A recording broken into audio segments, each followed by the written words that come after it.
This video was sponsored by the gift of Jericho. Drink it in, man. Man, Chris Jericho had such a resurgent year in 2016. It was so hilarious and so entertaining. At first, it started off a little rocky when he came back, on January 4th, but I'll get to that in a minute.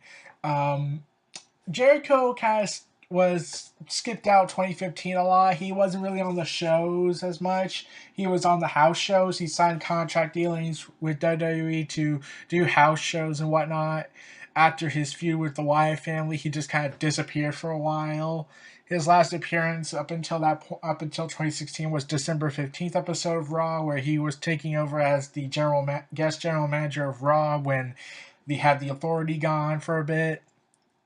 That was a mistake. And he was F5'd by Brock Lesnar. So Jericho had revealed he signed an exclusive WWE contract which would see him compete at house shows only. The contract was only for 16 days, and he would later sign a similar contract once it expired. And he competed in various events against Luke Harper, Kevin Owens, King Barrett, Neville, and Jericho was also the host of Tough Enough 6th season. And he also hosted 2 Live with Chris Jericho specials in 2015. His guests were John Cena and Stephanie McMahon. And at Night of Champions, he finally showed up one more time for an appearance to face the Wyatt family one more time with Dean Ambrose and Roman Reigns in a losing effort. And then he challenged Kevin Owens for the IC title at the Live from Madison Square Garden on October 3rd, which marked his 20 years since Jericho's debut with ECW, while also celebrating his 25th anniversary as being a professional wrestler in total. So that was kind of awesome. Jericho finally returned to the WWE full time, at least for now, at least. We don't know what's going to happen for 2017 for him, since it's been debated about his music tours and whatnot, and it seems like they're trying to build something up, but I'll get to that when I talk about his 2016. So he confronted the New Day, and it was sort of weird. Like, about a week beforehand, Chris Jericho commented about how micromanaging in WWE has effectively killed organic promos a lot, which is true. And then he cut a promo on Monday Night Raw against the New Day saying "Rudy, Tooty, Booty," and I'm like, oh dear God, like everyone didn't like that chant. Like, a lot of people on the internet were expressing their displeasure with that promo, thinking like, wait, a lot of people were assuming Chris Jericho didn't write that promo. He didn't have a say in that promo's matter. And considering that it was just a week after it was a week beforehand, he had commented about scripted promos killing the business in his mind. Yeah, something tells me Vince McMahon was so petty about it, he decided to say, you know what, screw this. Let's screw him over. Let's take away what makes him popular, his charisma, by doing the Rudy Tooty Booty promo. Uh-huh. So, in the 2016 Royal Rumble match, his return, he entered as the 6th entrant and lasted over 50 minutes before being eliminated by Dean Ambrose. And now this was particularly interesting because it was playing continuity to the fact that Chris Jericho and Dean Ambrose had a problem with each other at Night of Champions in 2015, and it was supposed to lead to a WrestleMania match between the two, which sadly never happened for the IC title because at that time, Dean Ambrose was Intercontinental Champion, and Chris Jericho was supposed to feud with him and go after the belt. However, he would feud with AJ Styles instead, and he lost to him on Monday Night Raw the night after, and then following that match, after initial hesitation by Jericho, the pair shook hands. And on February 11th episode of SmackDown, Jericho defeated Styles, which led to people saying, "You buried Styles! How could you do that, Jericho? You were one of us! You cared about the wrestlers and whatnot!" And I said that already in my AJ Styles Thoughts video. So at Fastlane, Styles was victorious in their third match between the pair, and this is where Chris Jericho was showing signs of a heel turn, where he was getting increasingly frustrated and calling Styles a stupid SOB. And I was like liking this transformation of Chris Jericho. Like, are we going to see the old Chris Jericho, or are we going to see Jericho in a suit? Because I would actually want to see that again. And then afterwards, Jericho and Styles formed a tag team dubbed Y2AJ. Yeah, and they made T-shirts, which lasted what, a couple of weeks, and he grew sick of the fans chanting for Styles instead of him, turning him into a villain for the first time since 2012 because that was the last time he ever was a villain, and there was a reason for that. Chris Jericho has openly said that he has had problems trying to turn into a bad guy. He wanted the fans to hate him, but he said he could only do it with popular stars like Daniel Bryan, CM Punk. He couldn't do it all the time because the fans just love him too much, and that led to conflict of interest for him. Like, he wants to be a heel, but the fans want him to be a good guy because you're too entertaining, man. We can't hate you. And even though Jericho would turn heel and stay heel for the remainder of 2016, you still saw that whole conflict issue with Jericho trying to get hated, and yet the fans just say, "We love it, man. You're awesome." So, anyways, Chris Jericho would burn an AJ Styles shirt or a Y2AJ shirt in a trash can, which was kind of funny. Though I was really hoping he'd go back into his suit because that was when I really liked Chris Jericho. Like, his 2012 run as a heel was fun, but I really liked when he entered this metamorphosis state of being in a suit and abandoning everything that made Chris Jericho, and becoming this cold, vindictive, poetic talking, non-loudmouth attitude guy. I really like the opposite of Chris Jericho. Like, it would have been interesting if he joined the Authority. That would have been a little interesting if that had actually happened, but that didn't happen. So the feud between AJ Styles and Chris Jericho ended, well, technically came to an end at WrestleMania 32 when Styles was defeated by Chris Jericho. And a lot of people were complaining about this, and I was in agreement at times, but I didn't think Chris Jericho buried Styles. And like I said in the AJ Styles video, Chris Jericho took that anger and cut a promo on it saying, "I buried AJ Styles" at Roman Reigns. And okay, are they going to do like a character who likes to bury people? He was in character a lot. Like, he said he was going to bury everybody in a phone call interview, and how he was going to bury this guy, he was going to bury that guy, and the fans were like, "Oh my god, you're so entertaining, man!" Like, he won them back instantly. So Jericho would have one final encounter with AJ Styles, along with Kevin Owens and the returning Cesaro in a fatal four-way match to determine the number one contender for the WWE World Heavyweight Championship, in a losing effort after being pinned by Styles, officially ending their feud. And I had a problem with this feud. Like, it was more like 50-50 booking. We can't take a risk. Oh no, we're doing a risk. Quickly, give the win to the heel so we can balance it out. That works. So after their feud had ended, we finally got the Dean Ambrose Chris Jericho feud that we were initially promised for WrestleMania 32, when Dean Ambrose interrupted the highlight reel, handing Jericho a note from Shane McMahon saying that the show had been canceled and replaced by the Ambrose Asylum. And it was just entertaining. Like, man. Oh, God. And, like, anyways, um, Jericho stopped wearing his signature jacket, grew a mustache, and started wearing a scarf and started addressing his opponents in the crowd as stupid idiots, and also telling them to drink in the gift of Jericho. Drink it in, man. Which was entertaining.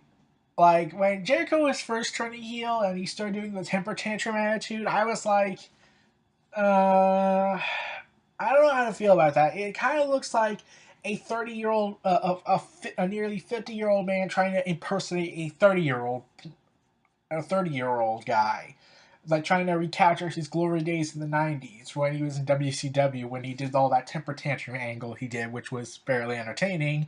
But to see him doing it nearing his 50s, yeah, it just felt uncomfortable for me.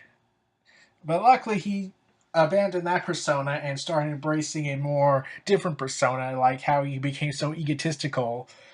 I would have preferred to see him in a suit, but this was also entertaining, and it would get more entertaining later down the road. So, at Payback, Jericho faced Ambrose in a losing effort, and after attacking one another, Ambrose destroyed Jericho's light up ring jacket, and That's when he kept saying, "You owe me $15,000." And they would later address that again in the Survivor Series match. Gotta give them continuity effort for that. So, in this feud accumulated in a match between Jericho and Ambrose in an Asylum match, the first ever Asylum match at Extreme Rules, where Ambrose again defeated Jericho after Jericho was thrown in a pile of thumbtacks, which was awesome because we haven't seen thumbtacks be used in how many years in the modern WWE? Like, I was surprised that they went there. Like, I was expecting, oh, they're not going to do the thumbtacks. They're going to tease the thumbtacks, but they're not really going to do it because WWE's too politically correct nowadays and too PG. So, yeah, I was surprised that they said, you know what? Let's start developing balls again. Let's start doing things we want to do, not what corporate management wants to do. Yeah, so they did that. And that was the end of their feud. And on May 23rd episode of Raw, Jericho defeated Apollo Crews to qualify for the Money in the Bank ladder match at the Money in the Bank pay-per-view, which Jericho was unsuccessful as the match was won by his former rival Dean Ambrose. And during the build-up to Money in the Bank, it was just so funny seeing Jericho trying to get booed, trying to get hated, but you just know, yeah, he's too entertaining. He's like in Suicide Squad, Will Smith, like even though he's trying to be a villain character or an anti-hero, you're just too awesome, man. You're too good at what you do. That's kind of a problem. Because he's so good at being what he is that you just can't help but cheer for him. Like The Rock, like Darth Vader and whatnot. Like you want to cheer for him, like, oh god, you're awesome. Keep doing that, you're badass. So yeah, and I was still surprised that at this age, nearing his 50s, 46 years old, I believe, he's still able to perform at a top level. Man, that's awesome. Like, there's very few people that can do that. Like AJ Styles is 39, and yet he's able to still perform like he's still in his early in his prime. So Jericho continues his drinking the gift of Jericho, and that was awesome.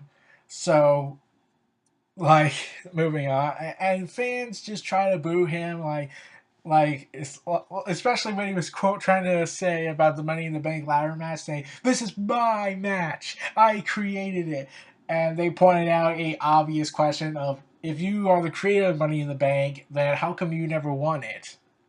And like, yeah, even Kevin Owens, Sami Zayn seemed to be joining in on the fun. And yeah, that was so hilarious to see Chris Jericho like not have a response to that, because even though he did create Money in the Bank, he did not ever win it. He's been in so many of them, he kind of never won it, which was disappointing because I would have enjoyed a Chris Jericho Money in the Bank title contract holder.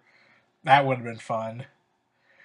So during the whole thing, they were sort of didn't have anything planned for Chris Jericho for Battleground. Like, everyone had assumed that after Extreme Rules, Jericho was leaving afterwards. That wasn't the case. He would stay for the remainder of the year, and they didn't have anything for him at Battleground. And initially, during the whole build-up, he looked like he was going to enter the feud between Sami Zayn and Kevin Owens heading into Battleground, because Chris Jericho tried to be the veteran that is trying to stop the new era from rising and taking his spot. And Kevin Owens and Sami Zayn were on agreement for once and kicked Chris Jericho in the head with a super kicks. Like, Sami Zayn did the haluva kick, but I keep looking at it as the super kick, so kind of highlighting the oversaturation of the super kick maneuver. It kind of makes Shawn Michaels' super kick, if he was to ever come back, seem kind of not as epic. Like, it'd be epic because it's Shawn Michaels doing it, but you see it so many times, it's just, okay. So anyways, it looked like they were building a triple threat match between the three, because Chris Jericho was really actively involved in this feud. Like, Kevin Owens stealing Chris Jericho's scarf, Kevin Owens messing with Sami Zayn, and Sami Zayn messing with Kevin Owens, and Chris Jericho sometimes getting involved. It kind of looked like, yeah, it was going to build up to a triple threat match, but that didn't happen. Battleground, instead, Jericho hosted a highlight reel segment with the returning Randy Orton where he took an RKO. And Jericho would a week prior on SmackDown Live be drafted to Monday Night Raw, so that was successful. And considering he was drafted to Raw, that was actually a good thing because, well, Chris Jericho really was one of the only reasons to stay watching Raw later down the road. So Jericho competed in a fatal four-way match to determine the number one contender for the newly created WWE Universal Championship, or as I like to call it, the Super Duper Mega World Championship at SummerSlam, but was unsuccessful, as it would go to Finn Balor and Roman Reigns, who would compete that same night.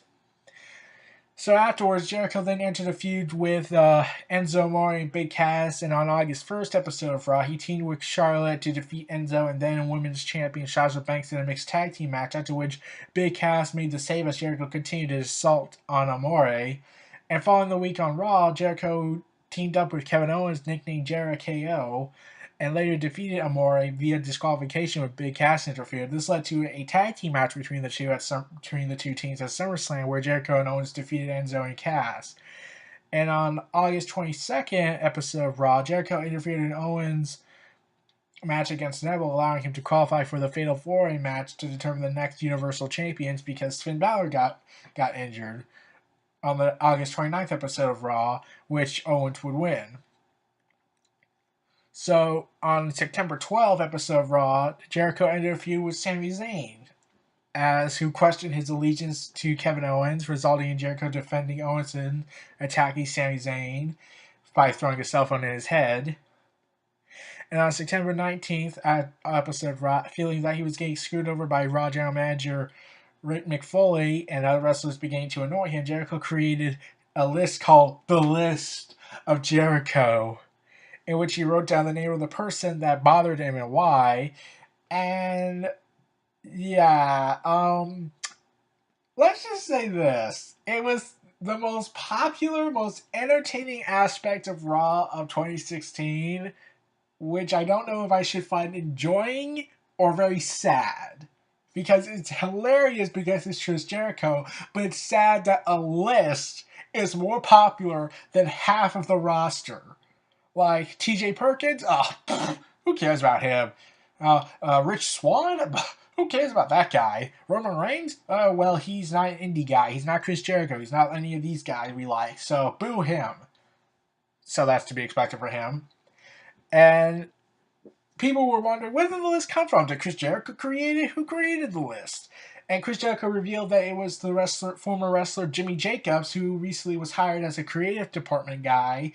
And reportedly, Vince McMahon has known to be very hateful of the list of Jericho because it was getting more popular than half the roster.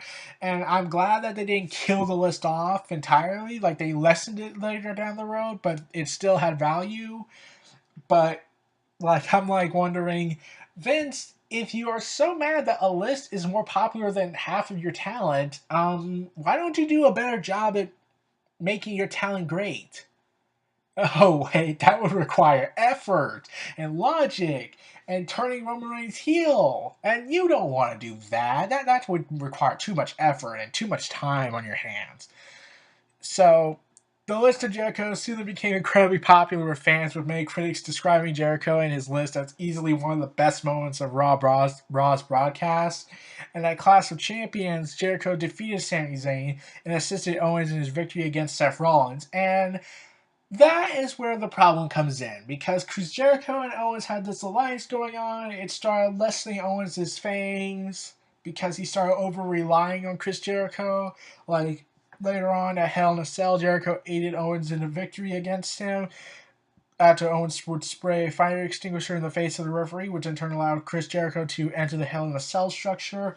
And originally they were going to build to a Chris Jericho versus Kevin Owens versus Seth Rollins match inside Hell in a Cell, but because they had two other Hell in a Cell matches, they felt, oh, okay, that's enough. It would have been interesting, but it would have been just an overglorified handicap match. So, anyways, later down the road, Chris Jericho would team up with Owens, Roman Reigns, Braun Strowman, Rollins as part of Team Raw Survivor Series against Team SmackDown. And once more, the list plays a role in this because,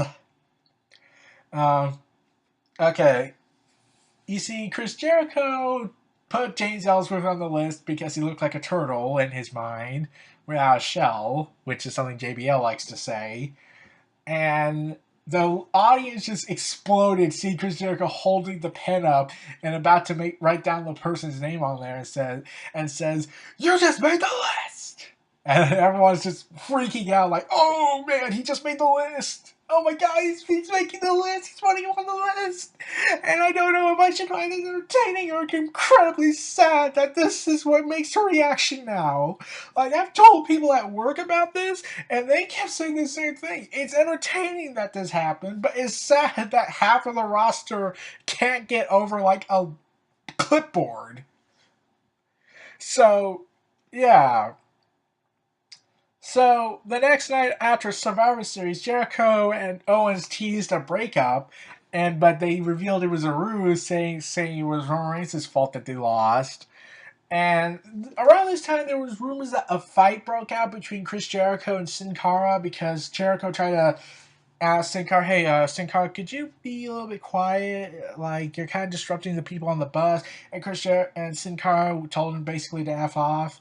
And this led to a fight and him getting thrown out of the, it led to Sin Cara getting thrown out of the bus and also forced to take anger management classes from what was heard.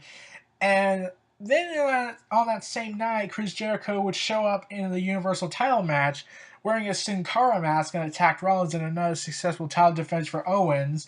So everyone was wondering, did the fight happen? Did they tease it? Or did they just want to make a joke on it?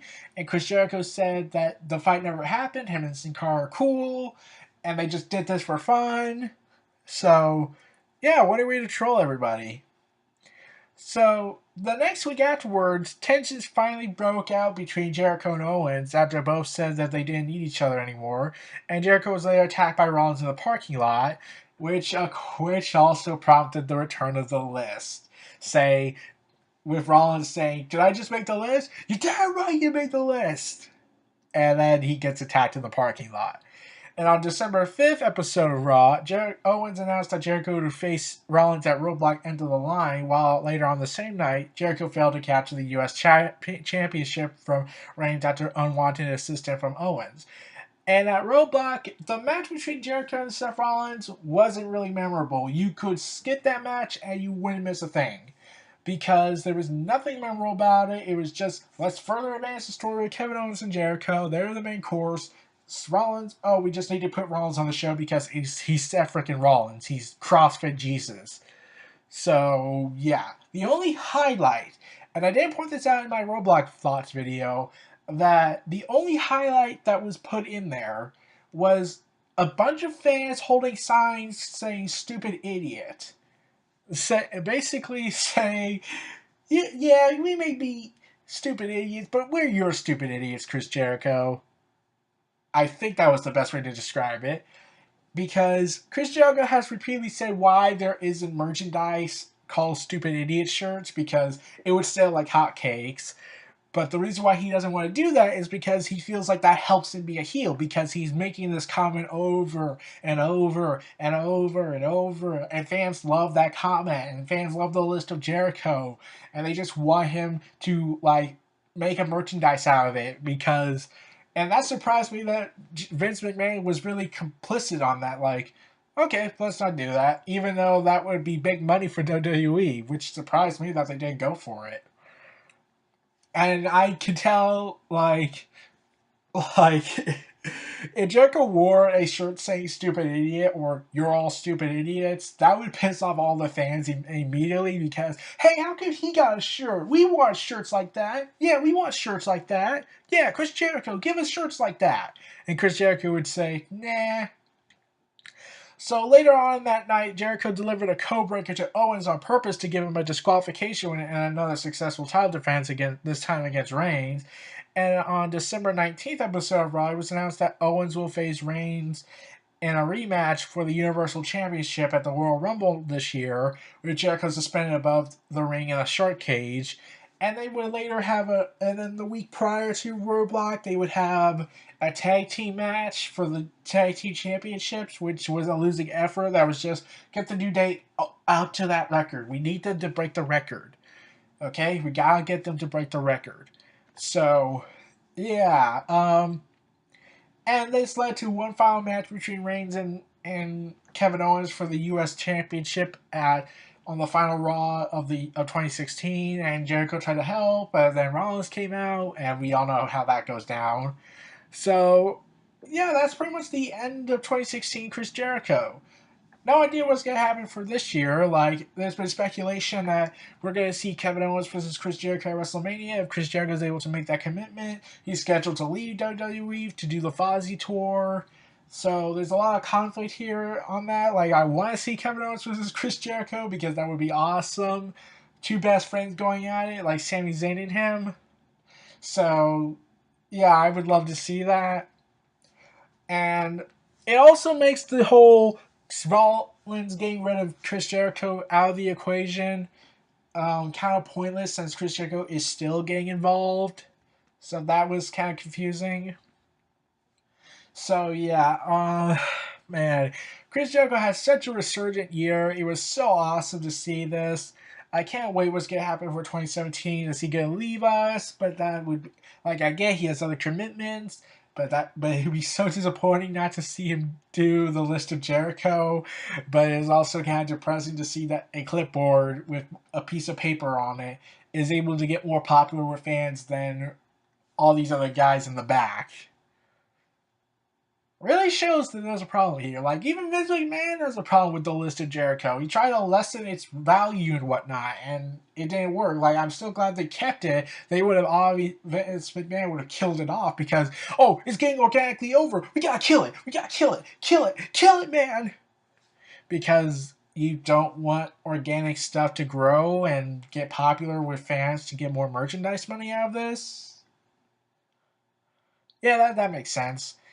And considering considering Dave Meltzer said why Vince McMahon will turn Roman Reigns heel, which I will talk about in the Roman Reigns video, kind of highlights Vince McMahon's increasingly mental state of depression, of psychological whatevers. Basically, he's gone mad with power and senile and has a delusion of reality. So, yeah. Chris Jericho had a great 2016, a resurgence of his character after several years of just lacking it and not showing up at all.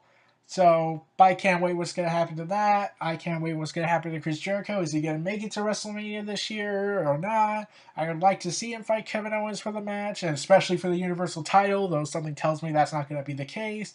So this was Neo Reality Entertainment. If you like, comment, subscribe, and donate. Stay tuned for more.